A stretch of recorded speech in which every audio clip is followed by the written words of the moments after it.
tanggal 22 November 2024 kami telah menerima laporan terkait dengan kejadian penembakan terhadap Kasat Reskrim Polres Solo Selatan.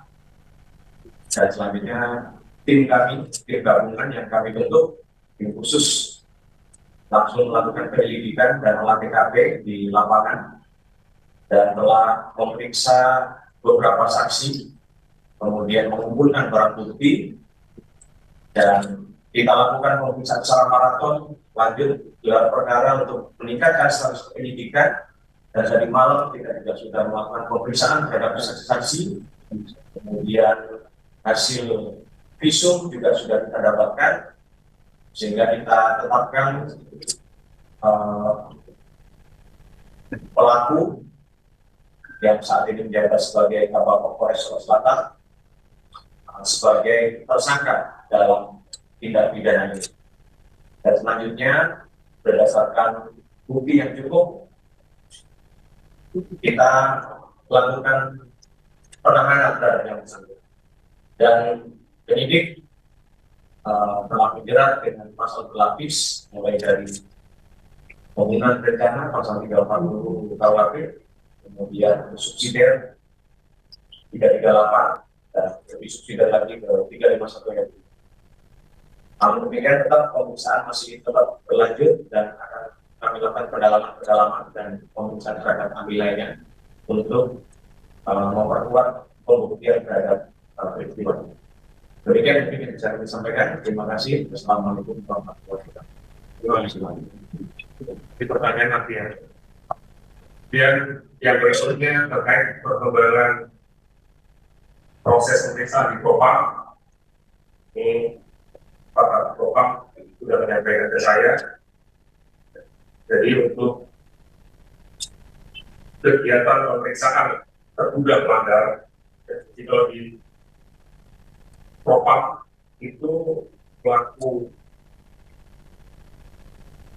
kejahatan atau pelaku tindak pidana itu disebutnya dengan terduga pelanggar. Jadi terkait dengan kejadian ini, terduga pelanggar yaitu Kabak Polres Solo Selatan dari hasil pemeriksaan yang dilakukan oleh Propam hingga akhir ini, pasal yang disangkakan pasal 13 ayat 1 EP nomor 1 tahun 2003 tentang pemberhentian anggota Polri. Kemudian junto pasal 5 ayat 1 huruf B, junto pasal 8 huruf C, angka 1 junto pasal 13 huruf M, Perpol 7 tahun 2022 tentang kode etik profesi dan komisi kode etik Polri. Tentunya kegiatan pemeriksaan ini masih terus bergulir sesuai dengan janji Bapak Kapolda, maksimal 7 hari. Apabila pemeriksaan selesai, langsung dilakukan sidang kode etik. Dan untuk penanganan kasus ini bisa secara bersamaan dari Brimob maupun dari Propam. Jadi masih terus bergulir. Mungkin itu perkembangannya. Ancaman maksimalnya itu pemberhentian dengan tidak pernah kepada yang diduga pelanggar, yaitu Kabak Polres Solo. Itu rekan-rekan. Kemudian yang berikutnya saya menyampaikan juga yang pertama terkait klarifikasi berita-berita yang sudah beredar ya, bahwa ada beberapa media yang menyatakan bahwa pelaku penembakan ini mengalami gangguan mental. Sebenarnya sampai saat ini tidak ada pelaku mengalami gangguan mental. Media itu hanya salah persepsi sehingga menulis seperti itu. Kenyataannya sampai pagi ini, siang ini, ya, kondisi pelaku dalam keadaan sehat dan baik-baik saja. masih terus dilakukan dan masih bisa kita hadirkan pada kesempatan yang baik ini. Kemudian yang kedua, kemarin itu langsung menyerahkan diri, kemudian kita amankan pelaku, langsung kita lakukan tes urin. Ya, jadi hasilnya negatif. Dan tetap kita dalami. Hari ini, tadi pagi, sudah kita lakukan lagi tes terkait dengan pengguna narkoba, yaitu uji sampel rambut dan darah. Ya, jadi masih kita tidak lanjuti terkait dengan penyalahgunaan narkobanya kalau ada. Kemudian yang terakhir, rekan-rekan, jadi Bapak Kapolri telah memberikan penghargaan berupa kenaikan pangkat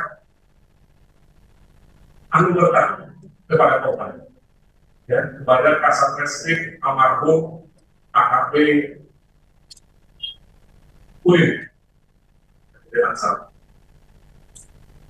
Saat ini almarhum mendapat pangkat tituler kami anumerta, ya, pangkat anumerta, kompol anumerta. Dengan penghargaan, kemudian dengan gaji pensiun menyesuaikan dengan pangkat anumerta tersebut. Ya, itu yang sudah diberikan oleh Bapak Kapolri, penghargaan kepada korban kompol anumerta Sulir.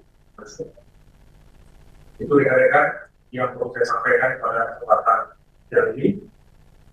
Silakan kalau rekan-rekan ada yang bertanya, saya silakan. Pak Kapolri kan itu sudah memberikan bukti bahwa kepolisian harus mengusut motif kenapa peristiwa ini bisa terjadi.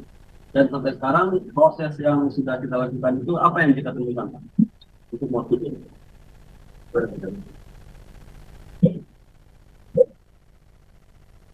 Yang kita jawab berdasarkan hasil pemeriksaan pada tersangka terkait dengan motif kenapa yang bersangkutan melakukan adalah rasa tidak senang, di mana rekanan pelaku ini dilakukan penegakan hukum oleh korban di Polres Solo Selatan, hingga ketika yang bersangkutan mencoba meminta tolong, kemudian tidak ada respon, selanjutnya yang bersangkutan melakukan. Artinya benar dia membacking. Keterangan dari tersangka yang kita dapatkan, tentu kami penyidik akan terus mendalami. Benar proses hukumnya terkait tambang?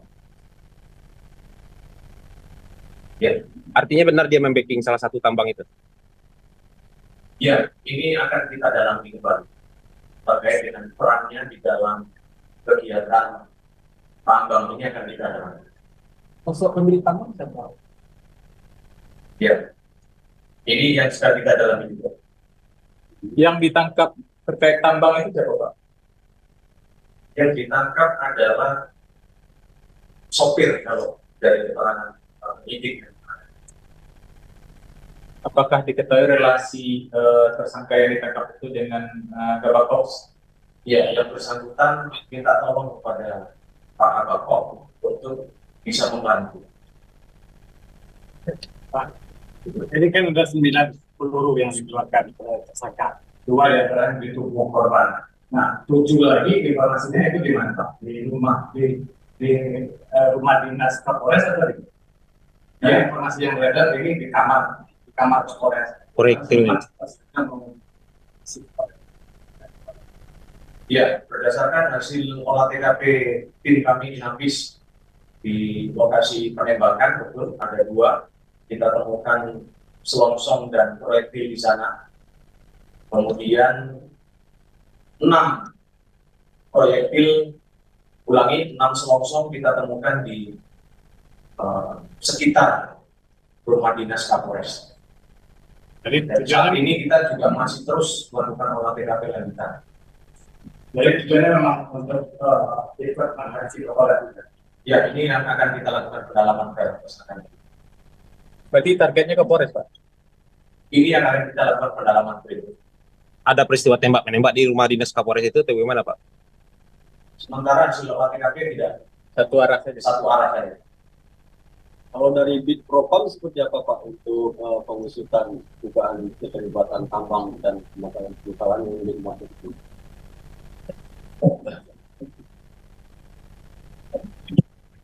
Baik, terima kasih masyarakat. Proses saat ini masih proses pendalaman. Bapak juga tetap dengan timeline yang ada. Insya Allah Selasa yang depan kita efektif. Tentu masalah keterlibatan ada juga anggota, masalah kita keamanan dan sih di wilayah Polres Barat tersebut proses pendalaman. Tapi belum ada indikasi yang bisa Suatu indikasi belum. Hanya untuk dugaan sementara bahwasannya terpaksa adanya kita bantuan seperti rekamnya yang berkembang dari satu kerja terus dipastikan Pak, tadi kan disebutkan dijerat pembunuhan berencana ya. Itu perencanaan seperti apa yang dilakukan oleh tersangka sebelum melakukan eksekusi? Iya, tadi yang saya sampaikan ini dalam pendalaman. Indikasi-indikasinya nanti akan kita sampaikan berikutnya.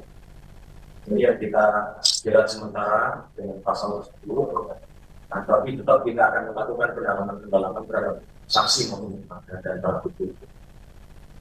Pak, 6 selongsong kan di area rumah dinas Pak. Pak itu Pak Kapolresnya berada di rumah atau bagaimana Pak? Peristiwa penembakan itu. Iya, informasi yang kami dapat memang Pak Kapolres ada di dalam. Tapi tidak luka ya Pak? Ya, tidak dalam. Ada korban, Pak, di kawasan rumah Kapolres itu? Sementara tidak. Pak, tambang ini lokasinya di Negari atau Kecamatan apa Pak? Ya, ini yang masih tidak dalam.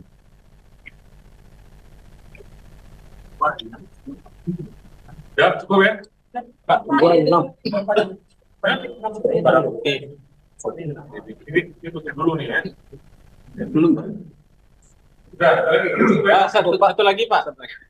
Pak, dalam aksi ini apakah tersangka melakukannya sendiri atau ada orang yang menyuruhnya Pak?